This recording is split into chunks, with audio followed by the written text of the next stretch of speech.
I guess we're done with that set, and we're going to be moving on to the next best of 3. Who are our 2 players, Snipe? Okay, so now we're going to be moving on to PVZ. Nice. We got nice. Melon Monkey from your team, Team Beast, against Kamikaze from Scientology Vessel. Very nice. Very nice. Yeah, Melon is one of our better B teamers as well. I feel like I say that about every single one of our B teamers, but maybe that's because your team's just OP. Yeah, I think honestly, even our B teamers, they're all really good, really dedicated. I gotta give a shout out to them. They're really awesome, and they make me feel bad as an A teamer. Your team's OP. Please nerf. I mean, I won't disagree with you on that. I think our team is super strong. So. Yeah, I mean, you got a strong coach too. Like, Beast is really good at PVZ, ZVP. Yeah, definitely. Those are definitely his 2 strongest matchups. So his PVT, you know, it's good as well, but definitely where he shines as a player and as a coach is the PVZ, ZVP realm. Yeah. Okay. Well, we'll see. Have to see how this goes. Do you believe Kamikaze won his games first week? I don't remember who it was against or what matchup it was. Very nice. But maybe we'll be in for a couple of good games here. Yeah, so I think, if I remember correctly, Ardent, who is Melon Monkey, this might be his first week of playing games.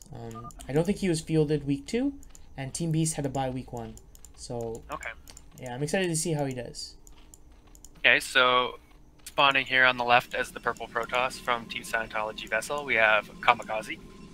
Very nice. And then at the 12 here at the top, the green Zerg, very nice. We have Ardent, aka something. Melon Monkey. Melon Monkey, right? Okay. Yes. So yes. My good short-term memory. Okay. So I know this is a matchup you're comfortable with. You enjoy PVZ. Yeah, it's one of those things where I do have to admit, for the past like 5 months, I've done nothing but play PVZ. Like, I mean, it's not that I've completely given up on the other matchups. It's just PVZ happens to be the most fun for me personally, and I have a lot of players that are around my skill level, so I have a lot of practice partners. This is how it worked out. Alright, so we see the pylon coming out for a Forager Gateway expand. Yep. Not sure about this. I mean, I guess it's okay. You can put the... I would have liked to see it maybe back a little bit more. We'll have to see where he places other buildings. Well, I want to point out, so in this situation, he can't just put the pylon, forge, gateway like normal? That won't work? I think we talked about this before, and it makes it too tight, or it's 1 hex off. I don't remember. Yeah. We'll see where he puts everything. Okay. Okay. Now I'm not so sure about this. I guess he's gonna put the gateway on top of the pylon. Let's see. Yeah. Okay. So I am not sure how Protoss is gonna be able to fix this wall, because he puts the gateway up here. It's gonna be weird. I don't know. This seems suboptimal to me. Just at a glance. Just a little practice on the map, looking at the walls. Yeah, we'll have to see how this works. But like right now, Lings can run between that forge and pylon and stuff, and like it's a short path down to the ramp, so I don't really like that. Yeah, I don't necessarily encourage it, but as a Zerg player, if you notice that your opponent has a suboptimal wall and they don't seem too comfortable, you know, it might be fair to just build a bunch of speedlings and punish them for it, right? I mean, that's if you pay attention and you notice things like that. You know, nothing wrong with taking advantage of an opponent's weakness that you scout. So it also should be noted that Zerg doesn't have another hatchery up yet, and he is at like 600 minerals. Yeah, I'm not sure about this. What? Okay, he's just now putting down a natural. I think maybe he blocked it with the probe for a while, and then he sent the drone away or something. But you gotta place that hatchery down like as close to the 300 mineral mark as possible. Yeah, otherwise you're just delaying yourself. Larva. Yeah. Yeah, you're delaying your own larva, delaying mining from a new base. Like, you're just delaying yourself. Interestingly, okay, so what the Zerg could have done instead was take this base instead of taking his net. Yeah, the base he's taking now. Right, he could have taken the third. Interestingly, though, I believe Protoss kind of overreacted and they built 2 cannons before the Nexus and Gateway, when the Zerg, I think, made only 2 Zerglings. Yeah, that's definitely too much. Like, you're spending too much money on cannons. That's good for Zerg, especially if they only made 2. Like. Yeah, so I feel like the early game advantages, disadvantages between the 2 players, they kind of just balance out. You know, Zerg places a really late second hatch, but, you know, Protoss slowed himself down by building, you know, unnecessary cannons as well. So we see a lair coming up now for Zerg. Already, Okay. Guess he's gonna go for some Spire. We don't see any other tech. He's just now starting to mine from his natural. Yeah, so Zerg put himself pretty far behind, I think, by not placing his his hatchery as soon as he could have. Okay. Yeah, I don't like this wall from Protoss, really. Like, this is not tight anywhere, guys. Yeah, I would not recommend copying the SimCity. Please erase this from your memories. There's lots of places, like, things can run in, or, yeah, that gateway can be picked off by Hydras pretty easily. It's just... I don't know. You can come up with a lot better walls here. Just something to work on for preparation. Even like looking up the maps on Team Liquid or Liquipedia. I think they have walls for a lot of the common maps. I'm pretty sure Aztec's in there. So you could probably copy one of those walls if you're not too comfortable with how to make a wall here.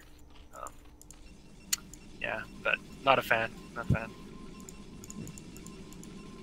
Okay, so we do see the Stargate coming up for the Protoss player. So he's not going to go for any sort of skipping Stargate, speed lot type of timing, which is pretty good. Sometimes it can be tempting to kind of just skip the Stargate and go ham, make 4 gateways, mass speed lot. A lot of low-level Zergs don't have the SimCity, they don't have the macro, and they don't really sunken up properly. So if you go for all-in Zealot attacks, they can work at low levels. But if you're playing against someone that knows what they're doing, yeah, skipping Stargate, that's just asking for dying to Mutalisks. Yeah, especially against a Zerg that's opening Spire first, like a standard 3-hatch Spire. If you see the Zerg, if you can scout the Zerg doing like a 4-hatch Hydra or a 5-hatch Hydra play, then you could definitely skip Stargate. Like 4-gate speed slot is more effective against those builds. Because of the delayed gas and because you can get your timing out faster and use your zealots sooner. But yeah, so I'm not too sure what's up with Melon Monkey's build.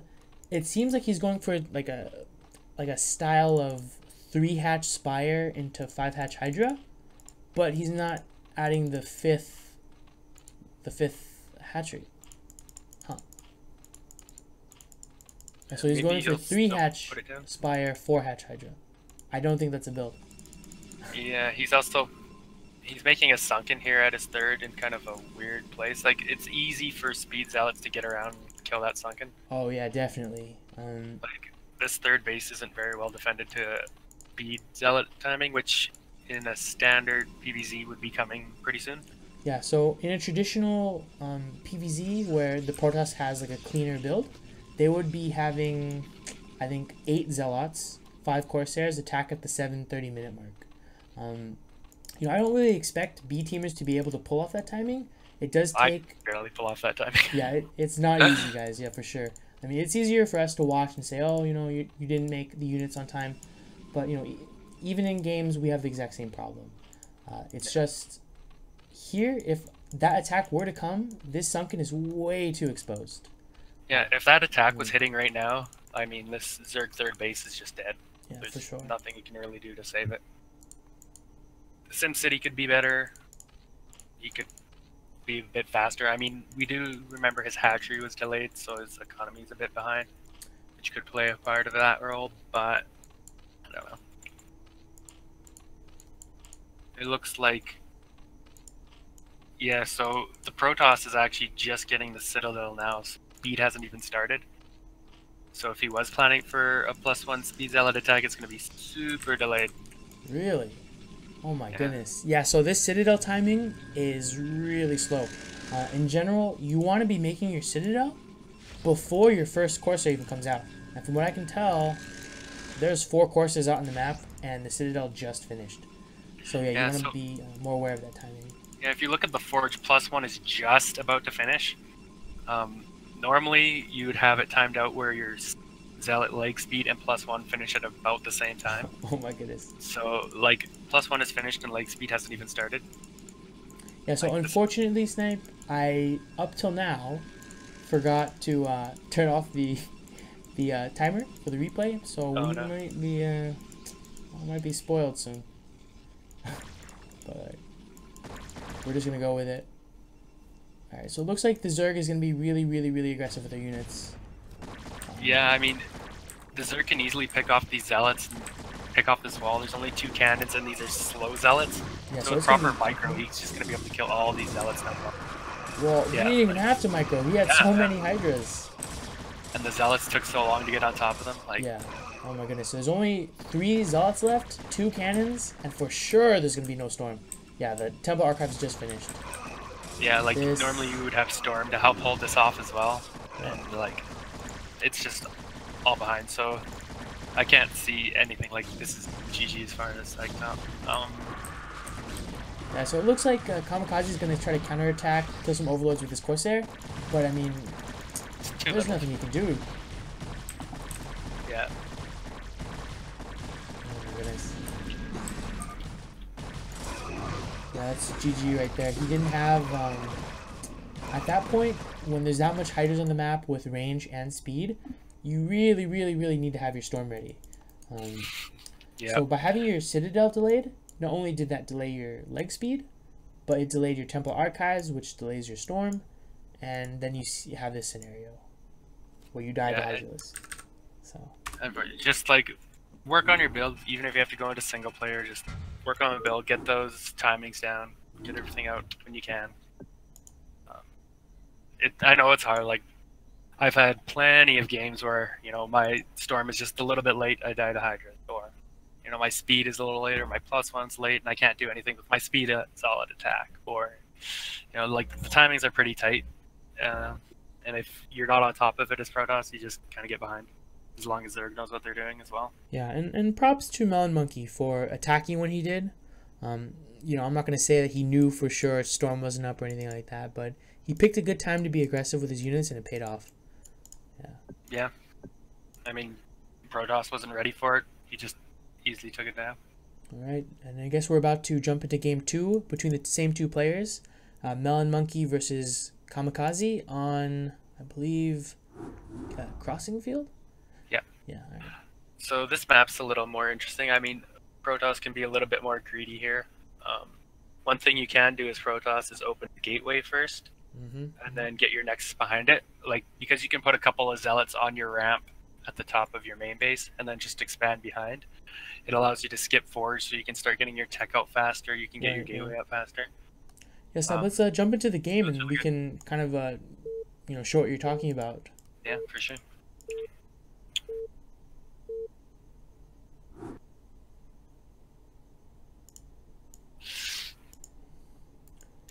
Alright, so let's see. On the left, we have our brown Zerg, up 1-0 from Team Beast. Ardent, aka Melon Monkey. That's right. Looks like some nice banter here. Some nice friendly talk going on at the beginning of the game. I like it. Wow, the hearts. Wow, Yep. I'm so impressed. And then here on the right side of the map, we have our blue Protoss down a game, Kamikaze. Yeah, so I always tell myself, you know, when I'm casting these CPL games, when the player loses the first game, I'm always like expecting some kind of like cheese build. Maybe it's just because how I play, but I'm always looking for it. Alright, so right away, actually, we can see the Protoss is not opting to go for some kind of early back expansion here. Placed his pylon up at the natural, looking to take this base. I'm not sure about fast expanding here because if you can see, there's like 2 different ways into this base, and the choke's a little wider as well. So like even if you block the front, Zerg can do some sneaky stuff and come around and run behind it on the side there, and still get into your base or kill. Yeah, definitely. So it's a bit of a riskier place to be expanding to for sure. On this map, you do have the sort of safer bases to be taking. that the opponent doesn't really have access to. The thing is, if Kamikaze can get away with taking this this natural expansion, he also gets this expansion for free later, so it'll be good for him economically. Yeah, if Zerg doesn't do anything to punish or take advantage of this, it'll be good for Protoss. Right off the bat, Kamikaze, your wall, man. Yeah, again. Not a fan, not a fan. In general, the forge should be below the gateway. So when you're placing your forge like this, there's no room to place a gateway. Any other scenario, it's not going to be tight. So if you place your gateway below this forge, Zerglings can't run through. He can't even place the gateway there now because of that cannon. He's going to have to place it like even further down and leave a space there or something. Yeah, so I don't know what Ardent's thinking when he sees this wall, but if this was me, I would immediately think, okay, I'm going to make 30 speedlings. GG. So right away, I'd just say to Kamikaze, like, learn and work on your wall. Like, it's something pretty easy and basic to learn, but, I mean, it's really important PvZ. If you have a bad wall, you're going to have a bad time against it. Yeah, I think the logic applies to, both of the races in this matchup, right? Because as a Protoss player, if your wall is not the best, it's not ideal, then Zerg can take advantage by just maxing Speedling or going for some type of Hydro Bust, maybe. But on the same note, if the Zerg SimCity is subpar as well, then they become really, really susceptible to things like Mass Zealot, right? So if your SimCity's not good or your Sunkens aren't well protected, Zerg can also be in big trouble if the Protoss goes for Mass Zealot builds. And we do see the Zerg is taking his natural base first as well, and then the back base. This, I don't mind this. Like, there's not a lot Protoss is going to be able to do to stop you from taking this front base, and the front base more valuable. Like, because, the gas is only 2,000 gas in the back base, 1,200 minerals.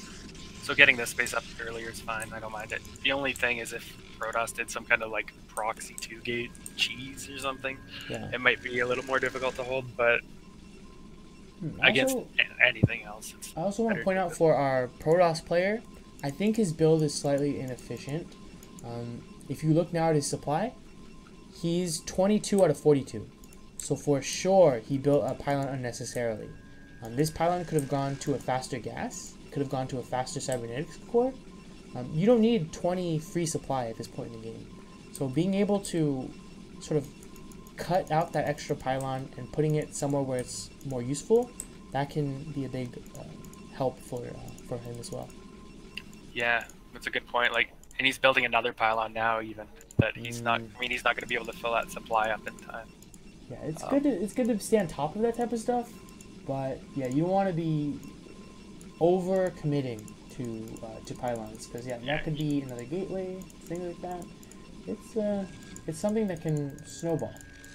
Yeah, you don't want to do it where it's kind of putting you behind or slowing down your tech, especially like in this matchup. It's like a race to get out your speed zealots and a race to get up your +1 and your Templar out in most cases. Also, the lair has finished for our Zerg player, and the Spire is going down as well. So we're going to be seeing pretty standard play. It looks like your basic 3-hatch Spire. So at this point, I'm expecting him to throw down 2 more hatcheries when he has the money, as well as go for the Hydralisk Den. And we see the Hydralisk Den going down right now. Yep. And let's take a look and see at what our Protoss is doing.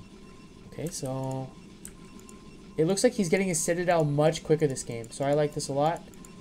Still not following the rule of building the Citadel after your first Corsair. So somewhere along the way he kind of messed up the order again, but still, this is a much better setup than before. Yeah, definitely a lot sooner, so maybe he learned from next game and he wants to get, or last game, and wants to get his Templar up right away, or sooner, which is good. In that case, I think that's a really good idea, because he was able to kind of assess why he lost. So it's clear to me that Kamikaze, he was like, oh, my storm was late last game. So he's responding, this game, which I think is nice. Yeah, being able to make those adjustments is good. Like adjusting to your opponent in a series is good. Like, oh, I saw him do this in game 1, so I have to be ready for that kind of thing in game 2. Or how am I going to change my play up in game 2 to if you lost or something, you know what I mean? Yeah, being able to react to the strategy of your opponent, I think that's really important. You don't want to kind of just mindlessly be playing your game. StarCraft is, of course, you're not playing an AI, you're playing people. So being able to kind of see what your opponent is doing, kind of seeing the ideas that they're going for, and countering them and responding appropriately, it's crucial to being successful. So the Templar Archives is just going down now. His speed is like halfway down, but he just started +1 attack. Yeah, so I think he just forgot it or something. And not in sync. And it looks like he was able to get the Citadel so fast because he kind of skipped the +1 upgrade. Okay, so that's where that came from. And Zerg's got like some crazy SimCity going on. It's like he's got this U or C something around this one sunken. It's like enclosing this sunken to try and protect it. Well, I mean, he has the right idea, right? Like, you want to make the sunken yeah. not accessible. It looks a bit strange. He probably could have done it a little more efficiently by having a hatchery where his Evo and Hydrogen are, and then just one building here. Yeah. But it is what it is. I mean, it's the right idea. Like, you don't want the Zealots to easily get on top of that sunken. You want to be able to block it from the Zealot attack that would normally be hitting around this time. And he's got a few Hydras out. He is supply blocked though. Yeah, so Corsair, I think, killed a Protoss, couple. Yeah, he's active with his Corsair, which I like. So there's 4 out on the map right now. I think 4 Corsairs is not enough to deal with a clump of Scourge. So this is actually pretty dangerous if our Zerg player makes a bunch of Scourge. I think he makes 8 Scourge. Has he scouted the Zerg base though with those Corsairs? I didn't notice. I'm not sure. Because generally, you want to send the first Corsair into the Zerg base to scout to see what they're doing. Like, see, oh, is he making Mutalisks, or is he going a bunch of Hydras, or see what the tech is, see how many drones he has. Is he making a bunch of drones? Is he making a bunch of units? So you have time to prepare for whatever the Zerg is and react. So just something to take note of. Yeah, for sure. That's one of the benefits of having Corsair. They're able to basically be free scouts. You're able to fly around, try to pick off overlords if you can, but really the main goal, you want to be looking at, checking when the Zerg takes the 4th base. You want to see their hive timing, when they're getting queens, that sort of thing. They're really useful. And a good sign of a strong Protoss player is how well they can control these Corsairs and put pressure while macroing up. And it seems like, Kamikaze has a buttload of Zealots that just now have their +1 upgrade and have speed as well. So, and more importantly, too, it should be noted that he has Templar out when this Hydra attack is coming. And I'm hoping he has Storm. Thinking he probably does this game. Yeah, he has 100 energy on the Templar, so... Yeah, so he should have Storm, and looks like... So he does have Storm. It looks like Ardent or Melon Monkey is not dodging any of these storms. Oh, look at this. And they're getting flank on the Hydras, too. That was good. Like, that was pretty good for the Protoss. He learned from last game. Killed all those Hydras, lost hardly anything. Yeah, I'm not sure if he did that on purpose, but Kamikaze had a really, really, really nice flank. That was awesome. And unless lurkers are coming out, this counterattack should win the game. I mean, call me crazy, but there's no way this amount of units is going to be able to hold off. He's got the right idea. I mean, he just killed off all of his Hydras. Now he wants to go and be aggressive. Maybe he should be. Yeah, it's a mistake if he's not aggressive. He just killed all the army. Macro for both of the players have been slipping. Oh my goodness. No. I'm not sure what Kamikaze's thinking right now. He gave him 30 seconds to macro up another round of Hydralisk. Yeah, the longer he takes to engage, the less chance he has of killing the Zerg, or the weaker this attack's gonna be. It's a bit unfortunate. You want to engage as soon as possible. Worth noting though, this should still be GG. There's a Templar out with 2 Storm. So all these units are just asking to get Storm. There's still anyone. Oh, okay. This would be the best place. No. We killed a couple. Yeah, I think he's got too much now. Alright, so he does get an extremely juicy Storm. But in the process, he managed to lose like an entire control group of his Zealots. Yeah, so he that was lost. So if he attacked right away, like sent the Zealots, he would have done a lot more damage. But he gave the Zerg too much time to build a bunch more Hydras, and that just kind of made his attack unsuccessful. Yeah, for sure. In any matchup, you don't want to give your opponent time. Time to do anything, right? Like, if you kill all their army, it's best if you react immediately. You take a base in reaction to it, and you counter. And you try to do some damage, because, I mean, after killing the Zerg's army, he didn't have many units. I don't know. Kamikaze really had a chance to end the game quickly, and by waiting that extra 30 seconds, being delayed by some units up on the high ground, it really cost him the ability to close out the game. So we do see he's taken this back base, but he's been up for a little bit, and he hasn't taken the gas, or he hasn't really saturated it with probes yet. As soon as it's done, like, get some probes over there. You want to be using it right away. Yeah, so the whole point of this map, it's you have a free natural, really, that unless the Zerg goes for really quick drop, or they go for Mutalisk, they're not going to be able to pressure this base. So, you know, take it early, take the gas, and start mining from it. And now we can see, like, Zerg has a couple of lurkers out. I don't see an observatory. We do have a shuttle out, interesting. Yeah, so the observatory is definitely late. You want to be able to have obs coming out at around 11.5 minutes. The typical Protoss, they'll want to push out with the +2 attack and a pretty sizable Dragoon force. That's the traditional timing. You want to have Dragoons with range, +2 attack, and Observer. But it seems in this case, he didn't hit that timing. We don't see any Dragoons produced Protoss. I don't know if Dragoon range was upgraded at all. It should be done by this point, but I don't think he actually got it. Okay, so something worth pointing out, the second, you know, a group of lurkers are produced, the value of Zealots decreases really dramatically. And it seems like Kamikaze is just producing pure Zealot. Zealots versus lurkers is extremely, extremely, extremely bad.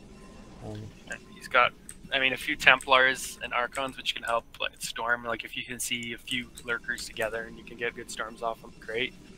But the main thing you want is Dragoon. Pick off the lurkers. Yeah, for sure. Just, like, add a little bit more beef to your army, as Drag would say. But just adding those units in will help your whole army. Your Zealots can tank out front, while the Dragoons do damage. And the logic of it also makes sense, right? Like, you want to have ranged units fighting ranged units. You want to have ranged abilities like Storm as well. Having a bunch of Zealots running into a lurker field, taking full damage the entire time, it is really, really rough. And I think, you know, unless Kamikaze changes up his army composition, he's going to really, really be in trouble here. Let's take a look. He might attack at any minute. He has Observer now. That's unfortunate. He's up like 55 supply too. But the thing is, 70 supply. I'm not sure he'll be able to win the fight though, despite being so far ahead in terms of supply. Yeah. This is like a tough spot for Protoss as well, being like lurking like this. We can see he's trying to kill off a few units, but sending a bunch of Zealots into lurkers is a bad idea. Oh man, and something else. Lurkers just shred Zealots. He's pulling his units in one control group at a time. Like, if you're gonna try to bust out, you need to send everything. Because at this point, you're basically throwing 1/3 of your army at, you know, all of the Zergs contained, and it's super inefficient.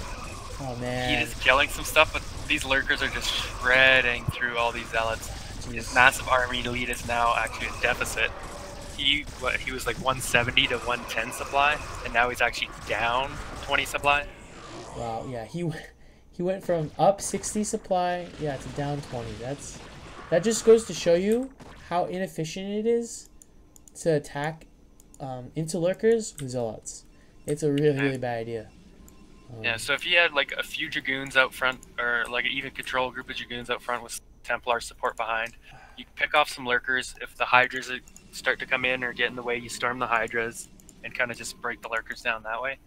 And then when it gets low enough, okay, then send out your whole army, run them over, and go kill some Zerg bases. So a couple things I want to This point was out real just so fast. inefficient. Yeah, speaking of that, Snipe, I wanted to point out that only now is Kamikaze mining his gas and sending some units to mine at that third base. Oh no. Yeah, so the Zerg is on a decent 4-base economy, compared to Protoss forcing himself to be on 2 bases this entire game. He had access to his base, but he wasn't using it. Yeah, and like one of the bigger things about taking a 3rd and 4th base as Protoss is getting that more gas. Like the minerals, what is that? More zealots. I mean, Yeah. a lot of times in late game PvZ armies, you'll end up actually getting a big bank of minerals and just not have enough gas. Right, exactly. The gas is really important in this matchup for Protoss. Yeah, for both sides, really. We just saw what a bunch of zealots can do to a bunch of lurkers, which is virtually nothing. You really want to have access to gas units. You want your Archons, you want your Reavers, you want your High Templar to deal with what the Zerg can make and throw at you. And really good. This is an extremely rough contain to break. I mean, unless you have like 5 Reavers or something, I don't see this position being broken at all by the Protoss. He does have some Dragoons out now. I'm not sure if he has range yet or not. I mean, look at that. That's But like, this is a really hard spot for Protoss. that is a nightmare for Protoss to attack into. And even worse. Yeah, what's up, Simp? I was just gonna say, one thing he could try in this position is like killing one of those pylons he's got and running around this contain, like kind of up around the map and around the contain and going to kill Zerg bases, forcing the Zerg to pull back. Yeah, The Zerg will either commit into true, the base actually. or pull back. But if you are going to do that, you got to make sure you leave enough cannons and some Templars and a few units at home. So if the Zerg counters into your base, you can still hold them off. So even sending like a couple units all the way around to kill a couple of Zerg bases, it's either going to force Zerg. Yeah, so Snipe at this, I mean, or Protoss is not doing that. He tried to brute force his way out, and it is working terribly for him. I think this is like Protoss is just going to lose his whole army. Zerg has so much here. Zerg can just walk in and kill the Protoss at this point. I mean, it's really difficult to break these types of contains, especially if your army composition isn't ideal. You want to have a lot of Dragoons, you want to have Templar, and by the time the Protoss moved out, it seemed like too little too late. And something to point out, the Zerg had expanded multiple times after setting up this contain, which props to him for doing that. He ended the game with 1, 2, 3, 4, 5, 6 hatcheries up. So really good by him. He took advantage of his, really offensive position and translated it into more bases, more econ. So good for Melon Monkey.